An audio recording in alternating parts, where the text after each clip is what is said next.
حضرت بلال بن حارث رضی الله تعالی عنہ نے روایت دی فرمایي چې نبی کریم صلی الله علیه وسلم فرمایلی چې یو انسان د ژبې نه کله داسې د خیر خبره کوم خیر خبره وزي چې د هغې د پوره د برکت او قدر قیمت نه په خپله هم خبر نه وي، لیکن الله جل شانه د دغې خبرې د وجې نه نو دی د خپل ځان ته د حاضرۍ پورې چې الله ته حاضري کړي د قیامت پورې هغه وخته پورې الله د خبرې د وجې نه د خپل رضامندي وربخي نه الله ته راضي کېږي. او کله د انسان د خولې نه داسې یو خبره وځي د شر چې دی د هغې د بدۍ نه په خپله هم خبر نه وي، د هغې د خطر نه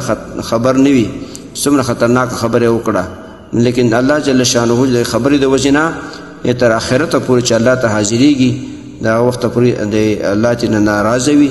او الله د هغه په باره کې د غضب فیصله کوي. د دې حدیث روایت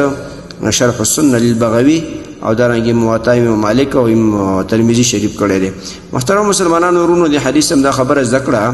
چې کله موږ د انسان د خولې نه یو خبره وځي، موږ مسلمانان چې کومه که سړي او که ښځي کومه خبره وکړي د خیر خبره، نو هغه دومره ثواب چې دی خو د خبر نه وي، د قدر قیمت نه خبر نه وي، ولیکن د الله په نسبت باندې ډېره غټه خبره وي او الله ترې راضي کېږي او الله د ده په باره کې د رضامندۍ فیصله کوي. څوک چې الله د الله په حضور کې حاضرېږي الله ترې راضي. خو کله د انسان د خولې نه داسې یو خبره وځي چې ډېره خطرناکه وي، بده خبره وي، د خطرې خبره وي، نو دی د هغې د شر نه خبر نه وي، چې دی څو الله ته پیش کېږي د هغه وخته پورې الله د ده نه ناراضه وي او الله د ده په باره کې د غضب فیصله کړي. د دې وجې نه محترم مسلمانانو ورونو، سړي او که ښځې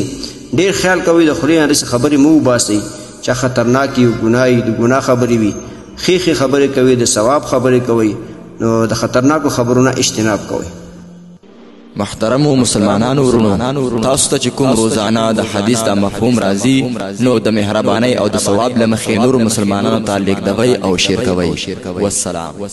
د دیوبندي مسلک حنفي کاروان سټوډیو لخوا وړاندې کیږي.